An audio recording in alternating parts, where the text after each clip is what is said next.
नाही ना 3 वर्षाचे मान्यच नाही ना, कुणाला मान्य होते 3 वर्ष म्हणजे काय तुझ्या लेकराच होईल का? तू तुझ्या लेकराने अन्याय केला, तू समजा राग नाही आवडणार झाला रेफरीला तुझ्या लेकराने मारलं, तू 4 वर्ष टाकणार का त्याच्यावर बनते? त्या पैलवानाचं कॅरियर का संपवताय तुम्ही? पैलवानासाठी कशासाठी? पण तुम्ही तुमचं बघा ना नीट व्यवस्थित, तुमच्या मनाला पटत असेल तर आम्ही मान्य करतो ना, 4 वर्ष ना 10 वर्ष टाका आमच्या पैलवानावर, पण जो अन्याय होत असेल त्याला तुम्ही तोंड काहीच देणार नाही का? त्याला न्याय देणारच नाही का तुम्ही? मग न्याय मागायला जात असताना तुम्ही पोलिसाला लावून मारायला होता का पैलवानाला? हे आत्ता मला लाठीचार्ज पण झालं तिथं. मग लाठीचार्ज कशामुळे केला? काय कारण आहे लाठीचार्ज करायचं का? ती काय आमचे पैलवान काय तुमचं मर्डर करायला आले ते तिकडे नगरमध्ये?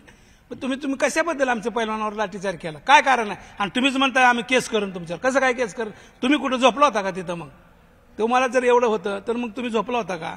मग तुम्ही काय तसंच मग करायचं होतं? मग तुम्ही कशाला अन्याय? तुम्हाला न्याय मागत होता, शिवराज राक्षे तुमच्यापाशी न्याय मागत होता, मग तुम्ही न्याय देवता झालाय ना, मग न्याय द्यायचा होता, बघायचं होतं, सगळ्याला दाखवायचं होतं टीव्हीवर. मग ही कुस्ती झाली का नाही झाली, काय झालंय, कसं झालंय, मग त्या पंचावर निर्णय घ्यायचा होता, लगेच दाखवायचं तुला.